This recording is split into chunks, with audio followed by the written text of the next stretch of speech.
देखो कैमरा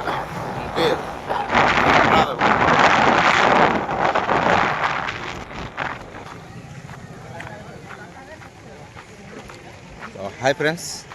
आज आसिलु गायखाई project dam आमर पाखे घर पाखे आज नुआखाई बुली आसिलु तो आज आप देखो गायखाई प्रोजेक्ट और सांग मांगा मिसिक आसिलु देखी पारे मुकेश आई आगु भल जगह वाटर स्पोर्ट एक्टिविटी करो जाना जा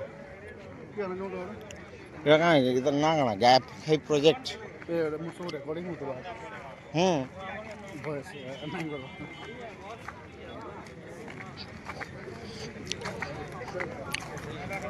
देखिए भीड़ नुआखाई दिन भी बहुत सांघातिक भीड़ ही आज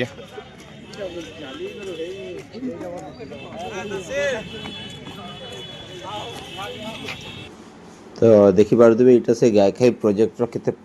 बढ़िया दृश्यटा तो आम नुआखाई दिन ठीक ऊपर बेला 4टार एंदा बुली पलि आसीलु देखी पारे वाटर स्पोर्ट एक्टिविटी भी ऐसी बाकी दिन तो आज ऑब्वियसली स्टाफ माने नहीं रहन नुआखाई लगी तो आज बंद अच्छे वाटर स्पोर्ट एक्टिविटी तो देखी पारे समस्ते बढ़िया नेचर जो बढ़िया डैम गायखाई प्रोजेक्ट डैम रो अनुभूति के समस्ते कैप्चर करूँ तो इने आमर बहुत आम निजर लोक मन संगे भेट पड़लु एटा जो मामू जेनटा जूम कर संगे भेट पड़ू इने अनएक्सपेक्टेड आम समस्त संगे भेट पड़गलु नुआखाईटा समस्ते बुली बाहरी थे तो यहाँ देखी पारे ये गायखाई प्रोजेक्ट संगे गोटे बढ़िया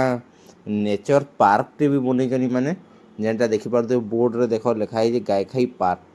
तो छुआकर लगे यहाँ बहुत बढ़िया बुलवार जगह यहाँ तो छुआ आम नाई जाई भितर मुझे बाहर कैप्चर कर नहीं जाए जिते भी बाहर मुझे कैप्चर करके देखे जाए तो आपण मैंने देखिए देखी पारे केते बढ़िया आकार छुआ मन कले गोटे बढ़िया पार्क बनई माने गायखाई प्रोजेक्ट जो मैंने बुली आसुन खास कर फैमिली छुआ मन संगे आसुन ये पार्क भीतर के जाकि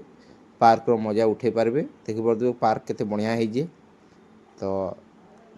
आम कम टाइम थी आर वर्षा हबार ऊपर थिला तो हेतिले आम भीतर जाई ना पारी तो मुझे बाहर गोटे शॉर्ट कैप्चर नहीं गली यहाँ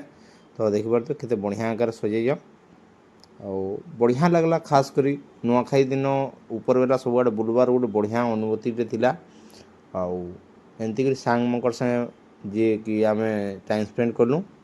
तो जदि वीडियो भल लगुचे लाइक सब्सक्राइब और कमेंट माध्यम निहाती जनाबे तो वीडियो देखुन आके आउ देखो हमको तो देखी पारे लास्ट रे आमे डैम रो पूरा साइट रे बसिक डैम रो नेचुरल अनुभूति के आमे निजे कैप्चर कलु और ताके महसूस कलु तो आज बढ़िया दिन टे थिला तो बहुत भल लगला आज